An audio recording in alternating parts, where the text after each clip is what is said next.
Kainin mo na. Sigurado ka? Oo. Mari, dito na lang tayo. Ito na lang. Sige, kakainin ko. Kainin mo. Sige, kainin. Payag ka ba? O sige, basta huwag mo sasabihin sa asawa mo. Baka mamaya umamin ka na kinain ko yan. Sa atin lang yun. Kaya nga, may nakakainin Kainin ko. mo. Oo, Kainin mo bilisan ha. mo. Baka may dumaan pa. Pare, Uy, ba't nandito ka, Mari? Gabi na.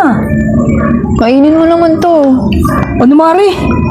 Pwedeng kainin mo naman. Sigurado ka kakainin ko yan?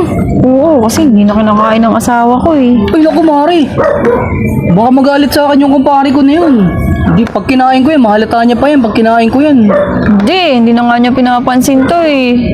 Hindi niya na pinapansin yan. Oo. Tsaka hindi na niya ako tinatabihan sa gabi. Hindi kaya, Mari. Kaya lang, baka kasi mamaya mag-away pa kami dahil lang dyan sa pinakain mo sa akin yan.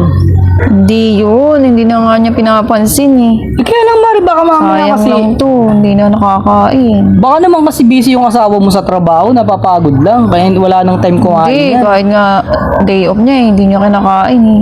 Kahit day off, di niya na kinakain yan. Oo. Sayang naman yan eh. Kung ako asawa mo, Hugasan ko pa naman.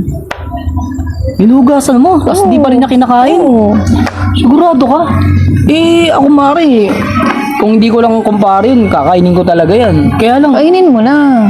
Mari, Kasi sayang lang, hindi ako nakakain. iniisip ko yung pinagsamahan namin ng asawa mo. Hindi naman niya malalaman yun. Kaya nga, paano ko malaman? Hindi mag-aaway kami. Tayo nga lang makakaalam nun eh, na kinain mo to eh. Gusto ko nga kainin yan. Alam ko mo naman na matagal na ako Oo, may gusto inugasan sa'yo ko nga eh. to eh. Mari naman oh. Oo, inugasan ko pa to.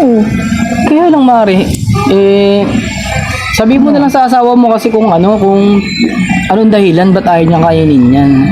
Pagod nga siya. Oo, pagod naman pala eh. Oh, Tsaka hindi na niya ako pinapansin. hindi ka pinapansin. Oo, Mari, mahirap yan.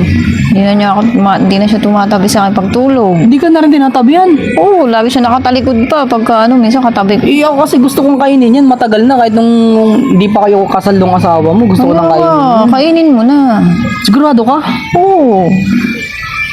Mari, dito na lang tayo. Ito na lang. Baka Inugasan ko nga to eh. baka si Mari Para may may dumaan. Bagong hugas to. Sige, kakainin ko. Kainin mo.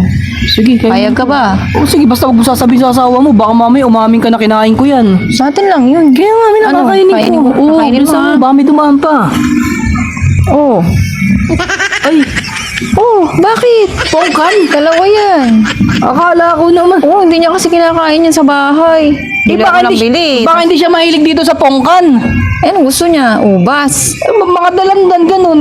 Baka hindi siya trip sa baka Sayang nga mansanas. yun. Dami niya nga eh. Hindi. Akin na lang to. Oo, O sa'yo sige, na. akin na lang to. Uwi na Salamat, ako. ma'am. Kainin mo yan ha. Oo, kakainin ko to. Huwag mo sayangin.